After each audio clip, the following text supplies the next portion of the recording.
வணக்கம். Welcome to life horoscope. My dear friends, sisters and brothers. நான் வந்து இது மாத பலனை தொடர்ந்து நிறைய ரிசர்ச் பண்ணி அது எப்படி வந்து ப்ராக்டிக்கலாக லைஃப்பில் வந்து அப்ளை ஆகுன்றதை பார்த்து யோசித்து தான் ஒரு மாதம் ப்ரிடிக்ஷனை கொடுக்குறேன். ப்ரிடிக்ஷன் கொடுக்கும்போதே ஒரு ஓப்பனிங்கில் ஒரு சின்ன மெசேஜ் கொடுக்குறேன். அந்த மெசேஜ் எதுக்குன்னா, நீங்கள் மாத பலனை மட்டுமே பார்த்தா எதுவுமே புரியாது. அதுக்கு முன்னாடி நான் என்ன சொல்கிறேன், வீடியோட எண்டில் அதை பற்றின டீட்டெயில் கிளாரிட்டி, அது ராசியா லக்னமான்னு டவுட் கேட்குறீங்க, நிறைய டவுட்ஸ் ஷேர் பண்ணுறீங்க. எல்லாமே என் டீம் எல்லாம் அதை ஃபாலோ பண்ணி தான் எனக்கு அப்டேட் பண்ணிகிட்டே இருக்காங்க. நானும் பார்த்துட்டு தான் இருக்கேன். ஸோ அதுதான் எண்டில் வந்து நான் வந்து முடிஞ்சளவுக்கு உங்களுக்கு எக்ஸ்பிளைன் பண்ணுறேன். ஸோ ஃபுல் வீடியோ பார்த்தீங்கன்னா you will get a very clear clarity. ராசி பலன் எப்படி புரிஞ்சிக்கணுன்ற ஒரு கிளாரிட்டியோடு நான் கொடுத்துறேன். ஃபுல்லாக பாருங்கள். பிடிச்சிருக்கு அப்படின்னா லைக் பண்ணுங்கள், உங்கள் நண்பர்களோட உறவுகளோட ஷேர் பண்ணுங்கள், சப்ஸ்கிரைப் பண்ணி lifehoroscope.in இது மட்டும் தான் எங்களோட வெப்சைட். அதை மட்டும் பயன்படுத்துங்க. மற்ற எந்த இடத்துல எங்களோட ரிஃப்ளெக்ட் ஆனாலோ இல்லை எங்களோட வெப்சைட்டில் வேறு யாராவது தெரிஞ்சாலோ அது நம்மளோடது அல்ல. தேங்க்யூ. துலாம் ராசி. ஸோ ஜூலை 2024 பொறுத்த வரைக்கும் துலாம் ராசியை பொறுத்த வரைக்கும் ட்ரான்சிஷன்லாம் வந்து ரொம்ப ஃபேவரபுளாக இருக்கா. ஃபஸ்ட்டு இந்த கரியர் அண்ட் ஜாப் எடுத்து பார்த்தீங்கன்னா, துலாம் வந்து 8ல் குரு இருக்கிறத பற்றி உங்களுக்கு பெரிய பாதகம் அவசியமே கிடையாது. பட் இதே மாதம் ஜூலையில் செவ்வாயும் 8th ஹவுஸில் பொசிஷன் பண்ணும். அதை வந்து நம்ம ரொம்ப பெரிய பாசிட்டிவாக எடுத்துக்க முடியாது. பட் கரியர் ஆஸ்பெக்டில் பார்த்தோம்னா உங்களுக்கு அது வந்து சந்திரன் தினந்தோறும் நகரக்கூடியவர். பட் அந்த கடக வீடு தான் வந்து உங்களுக்கு தொழில் வீடு. சுக்கிரன் மற்றும் சூரியன் புதன் இந்த 3 கிரகங்களுடைய டிரான்சிஷன் எல்லாமே ரொம்ப ஃபேவரபுளாக இருக்குது. ஸோ ரொம்ப பாசிட்டிவாக இருக்குது. ஸோ எப்படி இருக்குது இந்த ஸ்டேட்டஸ், என்ன சொல்லுது, மைண்ட் எப்படி இருக்கும், எப்படி வந்து வேலை விஷயம்லாம் போகும், துலாம் பொறுத்த வரைக்கும் சூழ்நிலை எப்படி இருக்குது.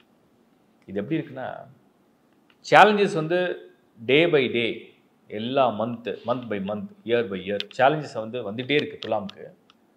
பட் அந்த சேலஞ்சஸ் எதுவுமே வந்து உங்களை வந்து மூழ்கடிக்கிற மாதிரி இல்லை, உங்களை வந்து கஷ்டப்படுத்துகிற மாதிரி இல்லை, உங்களை வருத்தமான ஒரு இடத்துக்கு வந்து கொண்டு போய் நிறுத்துறது மாதிரி இல்லை. ஸோ எல்லாத்தையும் நீங்கள் வந்து உங்கள் அனுபவம், உங்கள் அறிவு, உங்கள் திறமையில் அப்படியே கடந்து வர மாதிரியான சூழ்நிலை தான் அது காமிக்குது. அப்போ உங்கள் ஜாப், உங்கள் ப்ரொஃபஷன், உங்கள் பிஸ்னஸ் இதை பொறுத்த வரைக்கும் உங்களுடைய எண்ணம் என்ன, உங்களுடைய ஆர்வம் என்ன, உங்களுடைய புத்திசாலித்தனம் என்ன, உங்களுடைய அணுகுமுறை என்ன, அதை பொறுத்தா ரிசல்ட்ஸு. அதனால் அதை பற்றி ப்ராப்ளம் இல்லை. இது வந்து முதல்ல கிளியர் பண்ணிடுறோம். ஸோ 2024 ஜூலையாக இருந்தாலும் ஒரு பிரச்சனையும் இல்லை உங்களுடைய வேலை விஷயத்தில். ஆஸ் இட் இஸ் அது வாட்டில் போயிட்டுருக்கு. நிறைய புதிய புதிய ஐடியாஸ் வந்துகிட்டே இருக்கும். அதை ட்ரை பண்ணுவீங்க, பண்ணிகிட்டே இருங்க. எப்போ வேணால் ரிசல்ட்ஸ் எப்படி வேணால் நடக்கும். ஃபேமிலி அண்டு மேரேஜ் ஸ்டேட்டஸ் இந்த மாதம் பர்டிகுலராக ஜூலையில் நீங்கள் நினச்சது நடக்கும் அப்படின்னு நம்ம சொல்கிறதுக்கு பதிலாக ஒரு பாயிண்ட்டு கொடுக்க முடியும். 13th of ஜூலைக்குள்ளே ஒரு வேலை, ஒரு வரன் கிளிக் ஆகிடுச்சு, பேசி முடிச்சிட்டிங்க, ஒப்பந்தம் பண்ணுறீங்க, பண்ண முடியும், அதுக்கு வாய்ப்பு இருக்குது. 13th of ஜூலை கரெக்டாக செவ்வாயுடைய அந்த டிரான்சிட் நடந்த பிறகு சில தடைகள் அப்படியே சந்திக்கிற மாதிரி இருக்கும். ஸோ டைமை கரெக்டாக யூஸ் பண்ணிக்கணும்.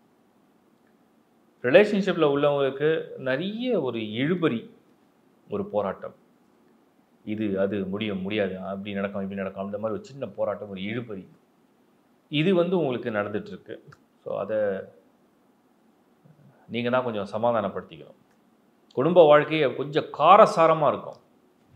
நீங்கள் சொல்கிற எல்லா விஷயத்தையும் உங்கள் பார்ட்னர் அக்செப்ட் பண்ணவும் மாட்டாங்க, அதை ஏற்றுக்கவும் மாட்டாங்க, அதுக்கு ஒத்து போக மாட்டாங்க.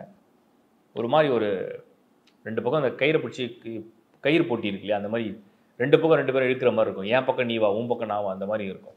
டிக் ஃபார் டேக், ஒரு மாதிரி டஃப்பாக இருக்கும். பட் அது யாராவது ஒருத்தர் விட்டால் தான் கொஞ்சம் அது ஒரு போட்டியாக இருந்தால் ஓகே, அது ஒரு சண்டையாக மாறிடக்கூடாது. அந்த மாதிரி கொஞ்சம் விட்டு கொடுத்து புரிஞ்சுங்க. ஸோ துலாம் ராசி உங்கள் பார்ட்னராக இருந்தாலும் நீங்கள் அதை அண்டர்ஸ்டாண்ட் பண்ணி, அவங்க அப்படி தான் இருப்பாங்க, அவங்க மைண்ட் இப்படி இருக்குன்றதை புரிஞ்சுங்க, அவ்வளோதான், விட்டுடலாம். எஜுகேஷன் மாணவர்களை பொறுத்த வரைக்கும் இது எந்த கவலையும் இல்லை, க்ளீனாக இருக்குது.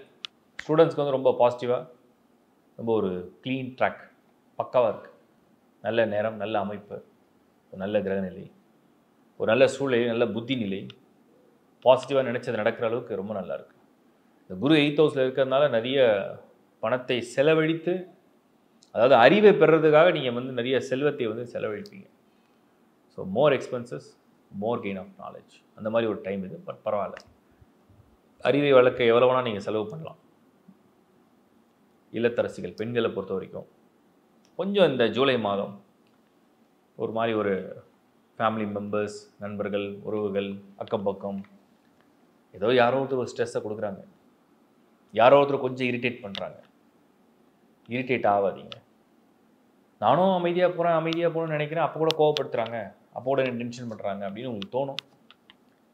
நான் என் வழியில் பக்கம் மட்டும் தான் பார்க்குறேன், நான் என் வழியில் மட்டும் தான் போகிறேன், அப்போ என்னை ஏன் இப்படி தொல்லை பண்ணுறாங்க உங்களுக்கு தோணும். இப்படி அதையும் நீங்கள் ரொம்ப ஜென்டிலாக ஹேண்டில் பண்ணுங்கள், ரொம்ப பொறுமையாக பேசுங்க, ஃப்ரீயாக எடுத்துங்க. ஸோ கொஞ்சம் மாற்றங்களை சந்திக்கலாம். ஏன்னா அந்த மாதிரி மந்த் இது, இரிட்டேஷன்ஸ் நிறைய வர மாதிரியான மந்த் இது. கொஞ்சம் பாருங்கள். ஹெல்த், ஆரோக்கியம்.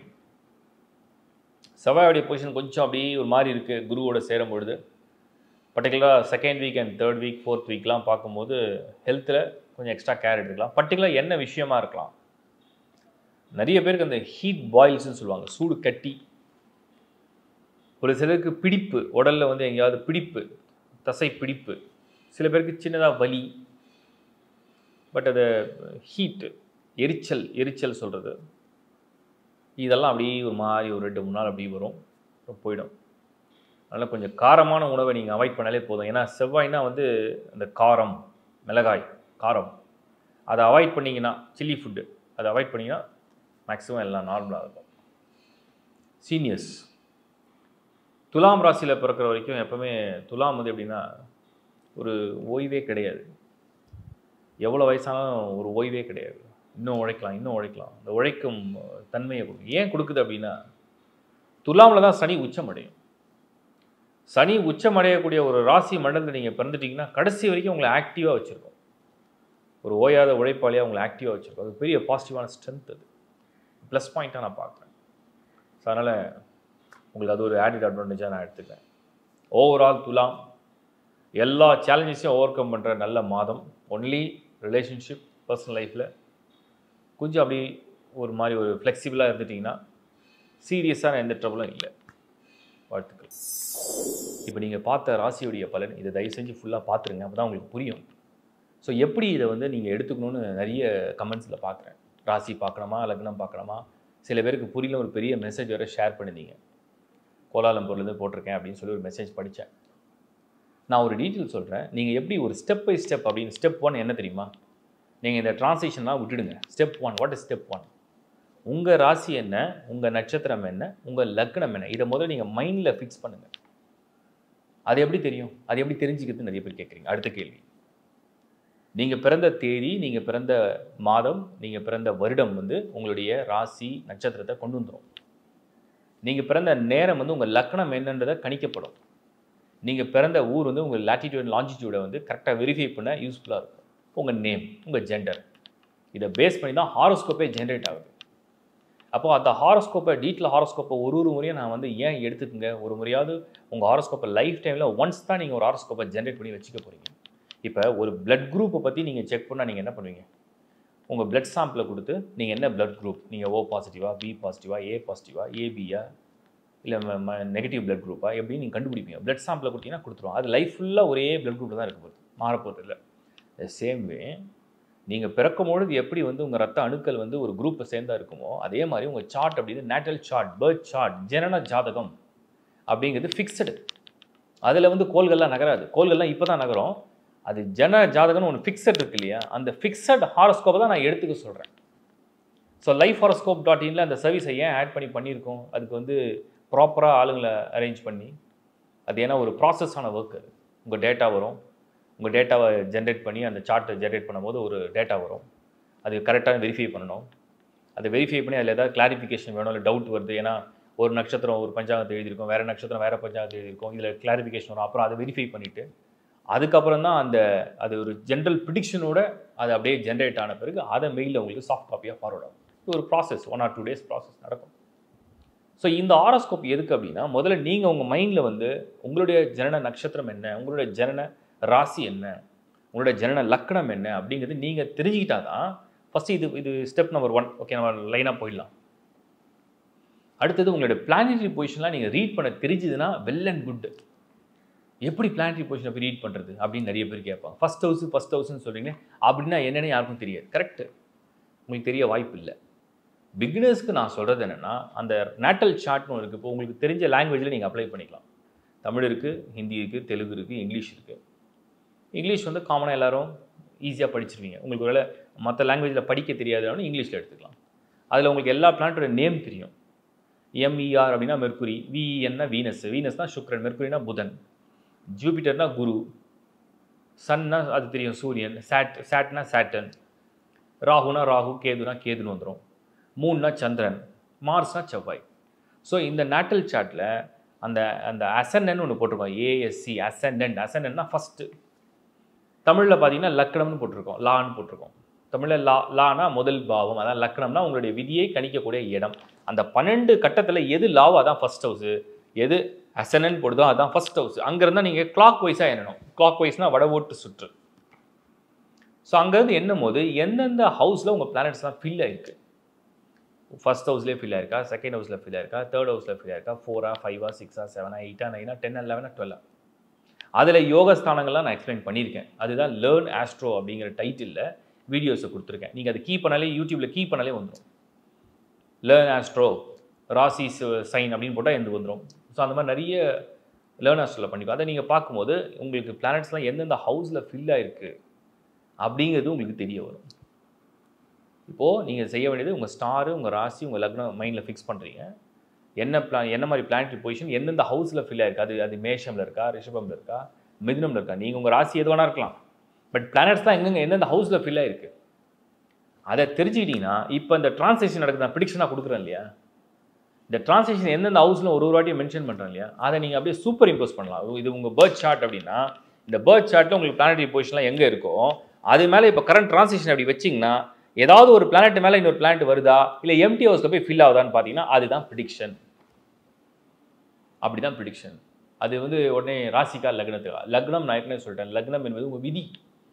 பிறவி ஜாதகத்தில் எப்படி விதிக்கப்பட்டு நீங்கள் வந்து ஒரு விதி பலனை எடுத்துகிட்டு வரீங்களோ அதன்படியே உங்கள் வாழ்க்கையோட விதிகள் வந்து வேலை செஞ்சிட்ருக்கோம். ராசி என்பது உங்கள் மனம். சில பேருக்கு மனதில் நடக்கிறத செஞ்சுருவாங்க, சில பேர் விதிப்படியே அது போகும், சில பேர் மனதால் அந்த விதியை வெல்ல முயற்சியும் எடுப்பாங்க. அது வந்து மனோகாரக ராசி மண்டலம் ஸ்ட்ராங்காக இருக்கா, இல்லை விதி மண்டலம் ஸ்ட்ராங்காக இருக்கான்றது தான் கம்பேரிஷன். யோகமான கிரகங்கள் வலுவாக இருக்கா, தோஷமான கிரகங்கள் வலுவாக இருக்கா. இப்படி தான் இதை வந்து சூப்பர் இம்போஸ் பண்ணி நீங்கள் ப்ரிடிக்ஷனை செல்ஃபாக பார்க்குறது. அப்போ நான் கொடுக்குற இந்த ப்ரிடிக்ஷனை எப்படி நீங்கள் அண்டர்ஸ்டாண்ட் பண்ணணும்னா, உங்களுடைய ராசிக்கு நான் என்ன சொல்கிறேன், உங்கள் லக்னத்துக்கு நான் என்ன சொல்கிறேன், உங்களோட தசா புத்தி என்ன நடக்குது, அந்த தசா புத்தியும் அந்த டீட்டெயில் ஹாரோஸ்கோப்பில் பின்னாடி பேஜில் வந்துடும். நீங்கள் ஜனனம் எடுக்கிற நட்சத்திரத்துலேருந்து அந்த தசை கால்குலேட் ஆகிடும். நீங்கள் அஸ்வினியில் பிறந்தீங்கன்னா பிறக்கும் போது கேது திசை. சப்போஸ் உங்களுக்கு 40 வயசு ஆகுது, அப்புறம் கேது, சுக்கிரன், சூரியன், சந்திரன், செவ்வாய், ராகு அந்த திசைக்கு வந்துடுவீங்க. நீங்கள் சப்போஸ் திடீர்னு அனுஷ நட்சத்திரத்தில் பிறந்தீங்கன்னா பிறக்கும் போதே சனி திசை. அதுக்கப்புறம் சனி திசைக்கு அப்புறம் புதன் திசை, புதனுக்கு அப்புறம் கேது, கேதுக்கு அப்புறம் சுக்கிரன், சூரியன், அப்படியே வரிசையாக வரும். அப்படி எந்த நட்சத்திரத்தில் ஜனனம் எடுக்கிறீங்களோ அதுலேருந்து உங்கள் வயதுக்கு ஏற்ப மாதிரி அந்த திசைகள் மாறிட்டே வரும். அப்போது நல்ல திசையில் இருக்கிறோமா, எந்த மாதிரி திசையில் இருக்கும் அதை கன்ஃபார்ம் பண்ணிக்கலாம். இப்படி தான் நீங்கள் வந்து அஸ்ட்ராலஜியை அண்டர்ஸ்டாண்ட் பண்ணிங்கன்னா தெளிவாக நான் கொடுக்குற ப்ரிடிக்ஷன் வந்து உங்களுக்கு அழகாக, குறைஞ்சபட்சம் நான் வந்து ஒரு ஜென்ரல் ப்ரிடிக்ஷன் வந்து இவ்வளோ மேட்ச் ஆகும் அவ்வளோ. ஏன்னா நிறைய பேர் கமெண்ட்ஸில் போன மாதம் சொன்னது நடக்கலை, இந்த மாதம் சொன்னது நடக்குமா, 6 மாதமாக இதான் சொல்கிறீங்க, ஏன் நடக்கலை? கரெக்டு, நீங்கள் கேட்குற கேள்வி நியாயமான கேள்வி. ஆனால் அதுக்கு நான் ஒரு விளக்கம் கொடுக்குறேன், அதை ஃபுல்லாக கேட்டிங்கன்னா தான் உங்களுக்கு புரியும். அது எப்படி நீங்கள் கம்பேர் பண்ணுறீங்க? வெறும் உங்கள் ராசியை மட்டும் பார்த்து நடக்குதா நடக்கலான்னு எடுத்துக்கிட்டீங்களா, உங்கள் லக்னம் மட்டும் பார்த்து நடக்குதா எடுத்துக்கிட்டீங்களா, உங்கள் பர்த் சார்ட்டை என்றைக்காவது ரீட் பண்ணியிருக்கீங்களா, இப்போ சொல்கிற இந்த டிரான்ஸ்லேஷன் அதுக்கு மேலே சூப்பர் இம்போஸ் பண்ணி அண்டர்ஸ்டாண்ட் பண்ணியிருக்கீங்களா, தசாபுத்தியை வெரிஃபை பண்ணி பார்த்துருக்கீங்களா, சார்ட்டில் ஏதாவது தோஷம் இருக்கான்னு பார்த்துருக்கீங்களா? இதெல்லாம் பார்த்தா தானே உங்களுக்கு புரியும். அதுக்கு தான் நான் இவ்வளோ டீட்டெயிலாக எக்ஸ்பிளைன் பண்ணுறேன். ஸோ இது எல்லாமே I am sharing my knowledge, அவ்வளோதான். எனக்கு தெரிஞ்சதை உங்களுக்கு சொல்கிறேன். அது உங்களுக்கு புரிஞ்சுதுன்னா அந்த பலன் வந்து உங்களுக்கு ஈஸியாக புரியும். ஸோ இதுதான் என்னோடய கிளாரிட்டி. ஷேர் பண்ணுங்கள், சப்ஸ்கிரைப் பண்ணுங்கள், சப்போர்ட் பண்ணுங்கள். தேங்க்ஸ் ஃபார் வாட்சிங் லைஃப் ஹாரோஸ்கோப். மீண்டும் ஒரு முறை உங்களை சந்திக்கிறேன். It's bye from Shankar Narayan. வணக்கம்.